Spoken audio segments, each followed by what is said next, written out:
Y vamos a comenzar la mañana hablando del tema electoral, entrando hacia lo que se viene en las elecciones que se supone se van a llevar adelante el próximo 6 de septiembre. Se encuentra con nosotros el candidato presidencial, Jorge Luis Tuto Quiroga, a quien saludamos y le agradecemos por estar con nosotros.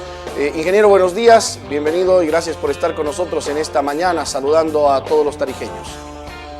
Buen día, Héctor, un gusto saludar a través de tu mañanero a toda la gente de Tarija. Abríguense bien y cuídense mucho.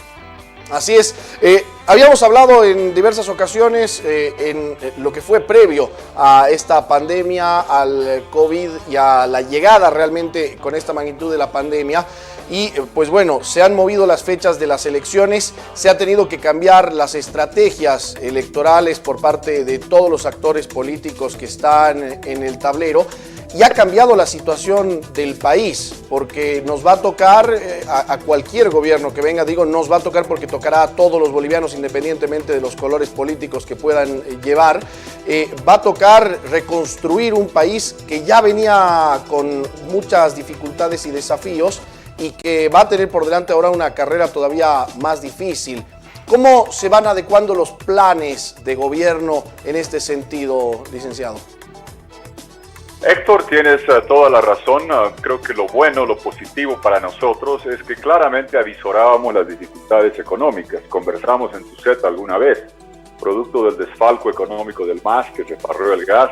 Le ingresaron en 14 años a Evo Morales y su caterva criminal $50.000 millones por los gasoductos, por la ley del IDH, por las reservas de gas que se tenían certificadas, por los contratos con Brasil y Argentina, que otros habíamos hecho y que ellos se oponían y después disfrutaron.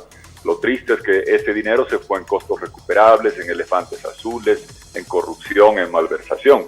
También, como tú sabes, feneció el contrato con Brasil y la renovación es por solo 5 años, ya no por 20 y por la mitad del volumen anterior, lo que no da certeza y certidumbre. Esos dos elementos ameritaban el hacer un programa de cooperación internacional para estabilizar la economía, fortalecer el sistema financiero y evitar sobresaltos cambiarios.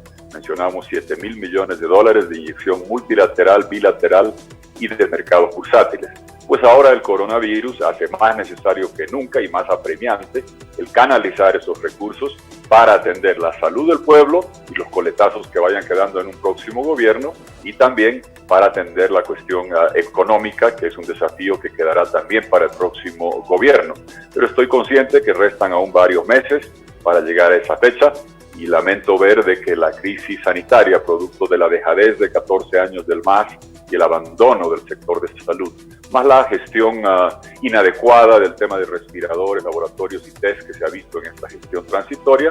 Tenemos también la crisis económica con los elementos que estamos señalando y estamos ahora sumidos en una ingobernabilidad profunda, pugna entre ejecutivo y legislativo, que evita que se canalicen créditos, que se hagan ascensos militares y me temo que esa pugna en estos meses, Héctor, no la va a ganar ni el MAS ni demócratas, la va a ganar el coronavirus y van a perder la salud del pueblo boliviano y la economía nacional. Justamente eso es otro tema que le quería consultar. No habíamos visto tanto esta pugna entre el legislativo controlado por el Movimiento al Socialismo y un ejecutivo que ya no pertenece al Movimiento al Socialismo previo a lo que tendría que haber sido las elecciones de mayo. La crisis esta ha sacado a relucir que efectivamente si el MAS logra un control de las cámaras alta y baja o cualquiera de las dos, realmente para el próximo gobierno va a significar un esquema con una ingobernabilidad que puede ser insostenible. No estaremos nuevamente frente a la necesidad de plantear un gran gobierno de pacto nacional para poder hacerle frente al movimiento al socialismo que por lo menos parecería, no creo que pueda tener posibilidades de ganar las elecciones, pero sí de poder controlar las cámaras según las proyecciones que hay. Ni por asomo, Héctor, discúlpame que discrepe, el MAS no tiene la más remota posibilidad de tener mayoría en ninguna de las cámaras. Puede llegar a segunda vuelta y va a perder como tambor en segunda vuelta. La gente repudia y rechaza el latrocinio, la corrupción, lo que fue el autoritarismo, la persecución. Ni aún con el fraude que hicieron el año pasado, fíjate, están lejos de los niveles de votación que obtenían el 2010 o el 2014, porque la gente, y en Tarija en primer lugar, se dio cuenta que buena parte de esta bonanza económica era producto de que ellos solo tenían que abrir 2 válvulas para mandar gas a Brasil y la Argentina, les llegaba mucho dinero, lo malversaron, lo despilfarraron, y después de todos los casos de fraude, de corrupción que se ventilan, ni por asomo el movimiento al socialismo va a tener la posibilidad de gobernar y mucho menos de tener mayoría de las cámaras. El problema es ahora, Héctor, están usando ahora lo que nunca más van a tener, el control del Congreso, la influencia en el Poder Judicial con el cambio y el golpe que se le hizo a la magistrada tarijeña, inventando una figura de pérdida de confianza o algo que no existe. Hoy tenemos la descoordinación nacional, regional, local, porque esa pugna se traslada a esos niveles. Después de 100 días de pandemia, ayer creo que finalmente se acuerda quién es el director del Departamento de la Paz en el CEDES. Imagínate, en medio de una pandemia. Eso en un próximo gobierno, créame Héctor, créame tarijeños, habrá un gobierno, y esperamos estar ahí, con la capacidad de hacer reconstrucción económica, reparación democrática y asegurar que el MAS no vuelva nunca más. La dificultad radica en estos meses. Sí, yo estoy convencido que tenemos la propuesta para atender las dificultades sanitarias y la vacuna económica con un programa claro del que hablamos en enero, estabilizar el sistema financiero, evitar sobresaltos cambiarios, ayudar a las pequeñas y medianas empresas, preservar el empleo. Se requiere cooperación internacional, lo dijimos en enero, lo ratificamos ahora. La dificultad está en que esa vacuna la puede aplicar y la podemos aplicar con un nuevo gobierno con legitimidad, credibilidad y capacidad. Pero estos meses el paciente requiere un oxígeno económico, además de obviamente la atención de toda la gente que está sufriendo las consecuencias sanitarias de este embate, y son estos meses donde debíamos buscar, y he pedido a Naciones Unidas, la Unión Europea, comunidad internacional, que ayuden a una concertación mínima, porque esta batalla de evitar ascensos no la pierden los militares, la pierde el país. Esta batalla de leyes de excepción en discrepancia, de créditos y cooperación que se trancan, reitero que solo van a terminar afectando y dañando la muy golpeada salud de nuestro pueblo y golpeando más todavía a la economía que se está viniendo abajo en medio de una recesión profunda por el desfalco del MAS y el efecto recesivo del coronavirus. En la parte económica, justamente, ¿qué cree que se podría plantear? No como medidas de salvataje, medidas que tienen que ser aplicadas ahora para poder pasar la pandemia, sino medidas de reconstrucción económica, porque obviamente, bien usted lo decía y creo que es evidente para todos, el golpe económico va a ser muy duro y no va a durar poco. No es que esto va a pasar y vamos a volver a la normalidad. Hay muchas empresas, sobre todo entre las pequeñas y medianas, que se van a ver con muchas dificultades de volver a operar, que van a tener que prescindir de muchísimo personal. Probablemente nos veamos frente a una de las crisis de desempleo más grandes que nos haya tocado enfrentar en los últimos tiempos.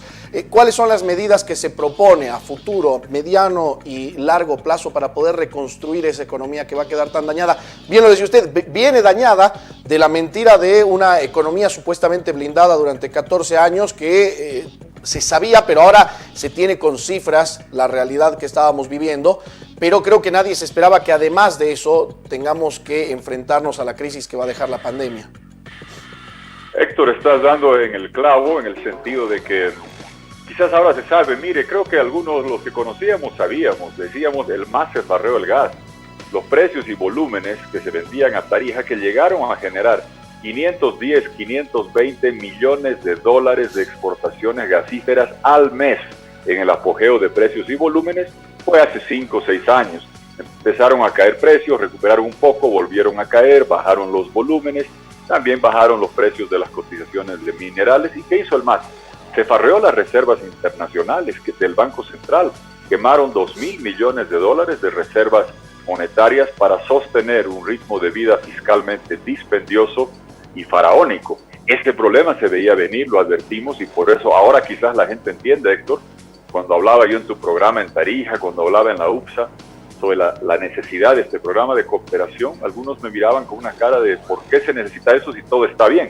Pues ahora ya la gente entiende que no estaba todo bien. Feneció el contrato de gas, la transformación de Bolivia económica y la cantidad de ingresos que llegan es producto de un contrato 99-2019. Años reclamamos a Evo Morales que renegocie ese contrato, ahora se hizo una renegociación inadecuada. Hay que hacer ese programa de cooperación, hay que renegociar los contratos con Brasil y la Argentina. Con Argentina, como tú sabes, cuando les hace frío, bombeamos 17 millones de metros cúbicos, cuando les hace calor, solo 10. Eso es conveniente para el cliente, pero malo para el manejo de campos, debe ser renegociado. El contrato con Brasil es de muy corto plazo, la cuarta parte del tiempo del anterior histórico contrato y menos de la mitad del volumen, la octava parte de la torta que había antes. Y fíjate que se firma una renovación de por sí inadecuada en marzo, y en abril, cuando cae el precio del petróleo, abril-mayo, Brasil nos hace arbitraje. Como cae el precio del petróleo, empiezan a comprar LNG en el mercado spot, gas natural en puertos, y nos cierran la válvula, y en lugar de comprar los 14 millones de metros cúbicos, que era un volumen reducido, nos bajan a 10. Eso es inaceptable, eso tiene que llevarse a un nivel de Estado a Estado, los contratos se tienen que cumplir y adecuar. Lo mismo desarrollar el litio, hablar con Argentina, con Chile, no canibalizarnos, asegurar que acá en nuestra región, en Bolivia, se creen los empleos, se manufacturen las baterías de litio.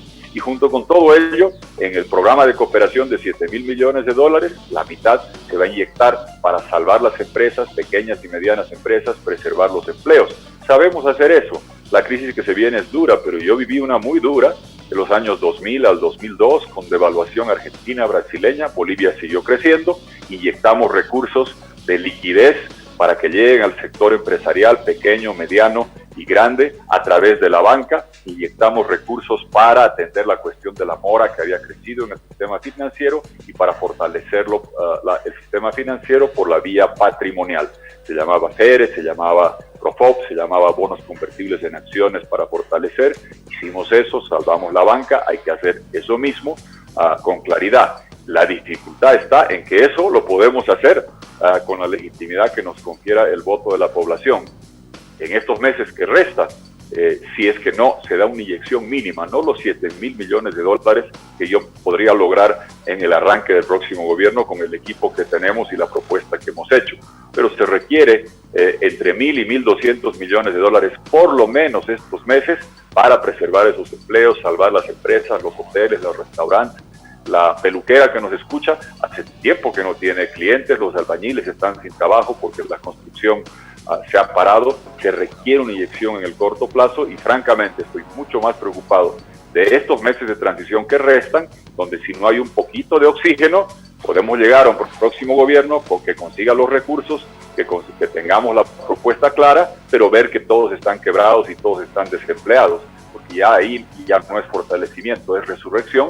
Y espero que se regenere un mínimo de gobernabilidad y entendimiento entre Congreso y Ejecutivo para no hacer de la salud, del empleo, de los trabajadores, de las pequeñas y medianas empresas, de los hoteles, de los restaurantes, de las industrias, de la manufactura, la pelota de fútbol que está en disputa porque se tranca un mínimo de oxígeno financiero a través de créditos. Tengo la convicción que un gobierno con legitimidad en una elección participativa, sin que nadie arriesgue la vida por ir a votar, con observación electoral, el país se va a decantar por una propuesta como la que estamos haciendo. Pero los meses que vienen van a requerir un mínimo de oxígeno para evitar que colapse el sistema sanitario o que colapsen las empresas y se pierda el empleo. En ese sentido y lo que hace falta para poder llegar a las elecciones en unas condiciones estables, ¿qué debería hacer este gobierno de transición en los próximos meses? ¿Dónde cree que se ha tal vez equivocado y qué cree que es lo que sobre todo debería hacer para poder destrabar por un lado esa pugna entre el legislativo y el ejecutivo, pero además apuntar tal vez mejor en la utilización de los recursos para realmente resolver la crisis que se está dando? Porque venimos más de 3 meses en cuarentena y lo que sentimos todos los bolivianos es que sí, el pueblo está haciendo su parte, entre comillas. Hay gente que obviamente no cumple con las medidas de bioseguridad, pero la mayoría de los bolivianos están haciendo un gran esfuerzo por poder cumplirlas, por poder mantenerse en casa y demás, pero el contagio sigue avanzando, los respiradores no llegan. ¿Dónde se ha fallado? A ver, vayamos viendo los 3 elementos. Primero, en la parte sanitaria. Yo recuerdo, Héctor, que en marzo Pedíamos no solo la cuarentena antes de que se la dicte, porque era la forma de parar la curva de contagio, pero la cuarentena era una suerte de trato entre el Estado y la sociedad. El Estado nos decía, ciudadanos, quédense en casa, lo hicimos. Fuimos el país de Sudamérica que mejor y más disciplinadamente cumplió con la cuarentena. Se redujo la presencia ciudadana en espacios públicos, parques, centros comerciales, farmacias, lugares de transporte público entre 70 y 90% desde fines de marzo, abril hasta casi fines de mayo. Fuimos el país que más disciplinadamente acató la cuarentena, no como los niveles asiáticos del 100%, pero entre 70 y 90% más que los vecinos. Lo triste es que siempre estuvimos a la saga en testeo. La clave en la cuarentena es testear, ver quién está contagiado, rastrear sus contactos, tratarlos, identificarlos, aislarlos. Testear, rastrear, tratar y aislar era la clave, y no había laboratorios, no había suficientes test. Los reclamábamos desde el mes de marzo y hoy día seguimos con centros de procesamiento de pruebas que están colapsados, hasta cementerios colapsados. Lo otro también era aplanar la curva de contagio, quedándonos en casa, cosa que hicimos para que la curva suba más lentamente y el sistema sanitario se fortalezca, triplicando la cantidad de unidades de cuidados intensivos. Creo que se ha agregado 50 o 60, muy lejos de lo que se requería, inmersos en el escándalo de corrupción de respiradores, de otra compra china que el ministro de Electrificación de Energía usa recursos de electrificación rural para comprar respiradores, y todos los problemas que se vio de corrupción y malos manejos. Entonces, la falta. Sí. En ese punto, y creo que es algo que igual la gente quiere escuchar de los candidatos, ¿cómo le hacemos frente a la corrupción? Esta corrupción que parece no es solamente coyuntural, vamos salvando diferencias y volúmenes de corrupción, ¿no? Pero parecería que está instalada en el Estado, no solo en los partidos que han estado de turno, sino que en el Estado, en la estructura como tal del Estado boliviano. Parecería que ya está normalizada la corrupción. ¿Cómo le hacemos frente a la corrupción en un futuro gobierno? Héctor, con la aplicación de las leyes que había y se aplicaban antes de que llegue el MAS. La mala práctica de adjudicar sin licitación a dedo fue del MAS. El MAS 80% de las compras las hacía sin licitación, sea la CAMC, sea la carretera de Ovas en el TIPNI, sea el satélite, sea las barcazas chinas. Ellos se exceptuaron a sí mismos de la aplicación de la ley SAFCO, que funcionaba muy bien antes que llegue el MAS. Las normas básicas de adquisición de bienes y servicios, que señalan que todo debe ser hecho de acuerdo a los volúmenes por licitación pública internacional o nacional y todo publicitado. La aplicación de la ley de procedimientos administrativos, que señala que cuando una repartición pública entran un número de comprobantes de pagos por provisión de servicios o lo que fuese, los vas pagando en el orden que entran y no en función a quién te da más coima. Esa legislación, con todo respeto, antes del MAS, Héctor, se respetaba. Las adjudicaciones a dedo eran la excepción. Fue así que hicimos la carretera Santa Cruz-Puerto Suárez, por lo menos la mitad de ella. Hicimos carreteras para vincular Oruro a Sucre, que hicimos las carreteras del sur de Tarija. Este sistema de adjudicar a dedo sin licitación, y cuando es a brasileñas o a chinas con créditos amarrados, lo empezó a hacer el movimiento al socialismo, como tú señalas bien. Tristemente, aunque cuantitativamente la diferencia es sideral, porque fueron 14 años de latrocinio del MAS, cualitativamente ver que Yacimientos hoy compra seguros, comida, o que compra combustible, o que se compra respiradores, o que se compra equipos de bioseguridad a nombre de la emergencia, sin licitación, con precios inexplicables, está permitiendo al MAS decir siempre fue así. No, no siempre fue así. Antes se aplicaba la ley SAFCO y era vigente para todas las reparticiones públicas. Ahora hay que volver a aplicarla con la ventaja de hacer dos cosas más. Tener gobierno digital, que hoy podemos tener, antes no. El 2007 se democratiza y digitaliza el mundo entero, o se democratiza la digitalización mejor a través de la llegada de los teléfonos inteligentes que todos tienen. Tú hoy día deberías poder ver en tu celular todas las compras y adquisiciones que está haciendo cualquier repartición pública. Y a eso hay que agregarle la ley de delación premiada, que tan exitosamente ha sido aplicada en Brasil para parar la corrupción. Eso sobre el tema de corrupción. Pero la dificultad ahora tiene que ver con que no hubo la provisión de pruebas, laboratorios, test. La dificultad económica de la que hablábamos antes en este corto plazo tiene que ver, Héctor, con que hay anuncios que todos podemos compartir, preservar empleo, reactivar, pero anuncios sin dinero solo van a generar frustraciones. Y hoy nos avisan que el financiamiento del programa que se ha anunciado, que se está publicitando, depende de unas aprobaciones del Congreso, que es muy difícil avisorar que se puedan dar. Por eso tiene que haber un mínimo de entendimiento. Y claro, existe también desconfianza de que si canalizas créditos a las actuales autoridades de gobierno, puede darse esa corrupción o la politización, creando mecanismos de auditoría concurrente o agentes ejecutoras a través de cooperación internacional. Se tiene que ver cómo se canaliza estos recursos para tener este oxígeno mínimo en la parte sanitaria y económica, restituyendo un espacio mínimo de gobernabilidad. Que, Héctor, concluyo con esto, lo teníamos en noviembre y diciembre, era el mismo Congreso de ahora, y hubo consenso para hacer regeneración democrática. Se aprobó con este Congreso la anulación del fraude, la convocatoria a nuevas elecciones, la revalidación del 21F, Héctor. Se ha dicho en la ley, en el artículo 19, Romano 2, de la ley de noviembre del año pasado, que aquellos que tuvieron 2 mandatos, como dice la Constitución, nunca más pueden volver a postular. ¿Qué sucedió?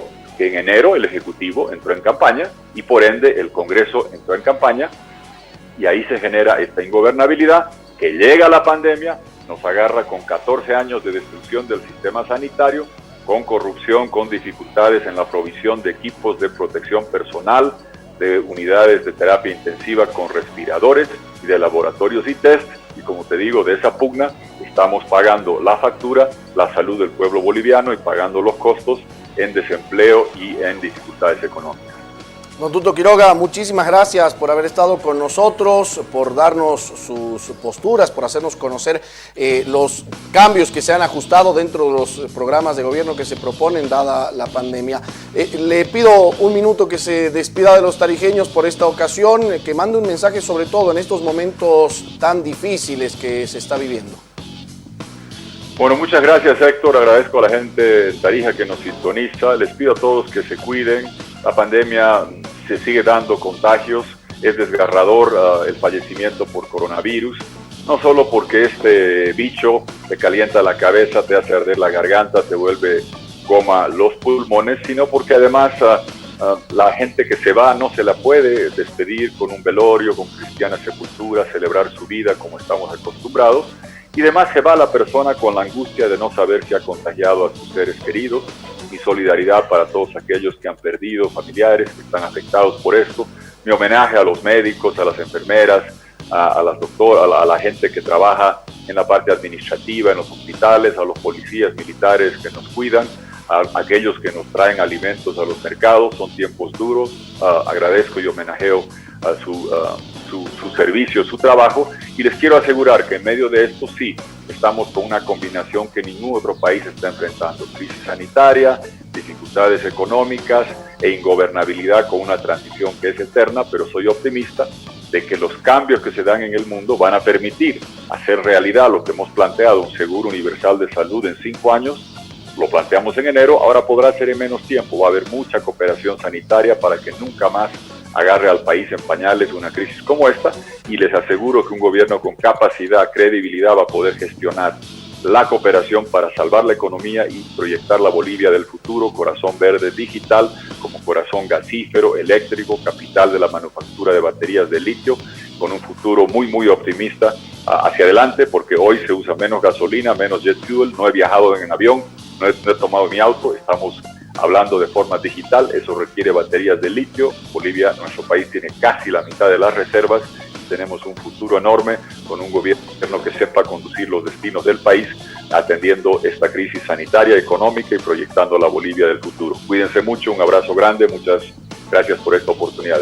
Muchísimas gracias y esperamos estar en contacto constante en los próximos meses. Muchísimas gracias. Don Tuto Quiroga estuvo con nosotros hablando sobre su propuesta, hablando sobre la coyuntura, Hablamos sobre salud, economía, corrupción, diferentes temas que obviamente son de interés nacional. Vamos a ir conociendo de esta manera la postura de los diferentes candidatos y la postura también sobre cuán realista es pensar en llevar unas elecciones en septiembre. Habrá que ver cómo va la curva de contagio y en qué situación se encuentra el país cuando vayamos acercándonos a esta situación. Cambiamos de información, Joaquín. Así es.